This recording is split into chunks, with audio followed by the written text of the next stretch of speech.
yabaddeko sides ebbala emu erikolo bagita Lozio Bar akadde kano comedy store yasobola okuba atenga edda kati Chameleon omu ku bayimbi abayimbyeyo mu nteekateeka eyo. Chameleon bwe yabadde yasobodde okuba atenga abategeeza nti kubanga ennaku zino baddeyo engombe egamba nti Abanigeria nga beefuze buli kimu abadde balaba Balando abalaba Rema omuyimbi oyo gwe bayita Rema ku kivulu ekyo eky'omupiira kye bayita Balando.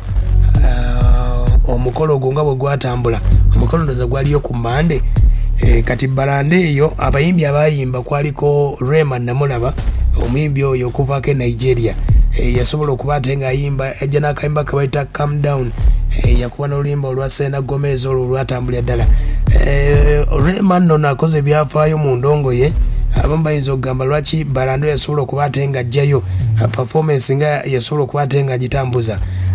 Omukulu oyo omwana mulenzi oyo Rema endongo yagitambuliza ddala akayimba ke bayita Calm Down kakoledde ddala ebyafaayo ku mutimbagano. Yakola oluyimba ne Selena Gomez oluyimba olwakola 1 billion streams ku Spotify basobola okuba ate nga lwamuteeka ku zimu ku nnyimba ezisingira ddala mbyayo ku nnyimba eza Africa era yasobola okuba ate nga akitambuza. Kati Rema ono ku performance nalaba nga akwata abasajja ab'amaanyi awo Jude Bellingham aba Vinicius Junior ba Haaland bonna abali mu Balando. Lionel Messi yatwalira Balando ey'omunaana mu nteekateeka eyo. Kati badde bagamba Chameleon nti Abanigeria kiri kitya. Chameleon yayogedde ebigambo kimu bibiri n'agamba nti abategesi b'Abanigeria oba bamutya okumugatta n'Abanigeria kubanga bakimanyi endongo gyakuba empologoma yennyini ewuluguma.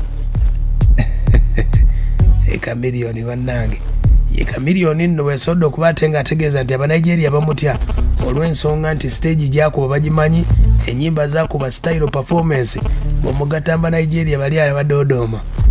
N'agamba kabalimbe bali abazannyi b'omupiira batategeera ndongo naye ye Chameleon endongo yagambye ye agikubira ddala wabula abulamu just bapromota abo balina nzikiza yokka bakoma eri Nigeria naye baba mutadde 1 on 1 ojja kuwulira kubanga si byangu wadde n'akamu. Ye Chameleon oyo wasobodde okuba ate nga agamba era n'omukulu gwe bayita nga tugenzeeko ewaani omukulu no gwe bayita Alien Skin oba Balamu Alien Skin biki bazanya entandikwa ya wiiki eno waliyo ekivulu ekyali side zeeyo ekyali Mbala ku Deluxe Lounge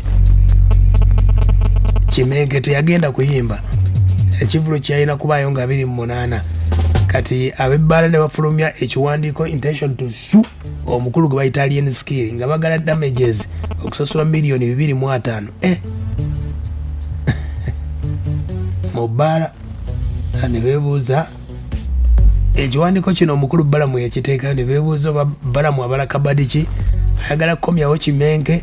Kati n'olunaku olwajjo era omukulu Balamu yabireese bino ku mutimbagano ku Twitter gye bayita X akadde kano yavuddeyo n'ateekawo ekiwandiiko nga yeebaza omuyimbi Alien Skin olw'okubeera n'empisa tabadde nga bayimbi balaba eggwanga Uganda boowa ekivulu n'obawaako ssente ne bagaana okuzza ssente. Kati omukulu Alien Skin kigambibwa nti ye yasesemye oba yaziza omuzigo ssente ze baali bamubuukinga ku lisiiti kulaga nti baali bamuwaddeko $10,000,000 bwe baali bamuwaddeko $10,000,000 nga balance $5,000,000 yali alina kuyimbira $15,000,000 mu bbaala omukulu Balamu ono. Kati omukulu Balamu mu kiwandiiko kye ng'agamba asaba abayimbi b'eggwanga Uganda bakoppe nnyo Alien Skin olw'omutima omulungi gw'alina era ku ebyo byonna byasobodde okuba ate ng'akola badde alowooza nti ssente tajja kuba ate nga abaziddiza ab'ekifo abamubuukinga abadde akyali mu nnaku ze 14 ze baamuwadde okusasula $2.5 million. Kati ye afulumiza ne lisiiti tetegeeka bulungi naye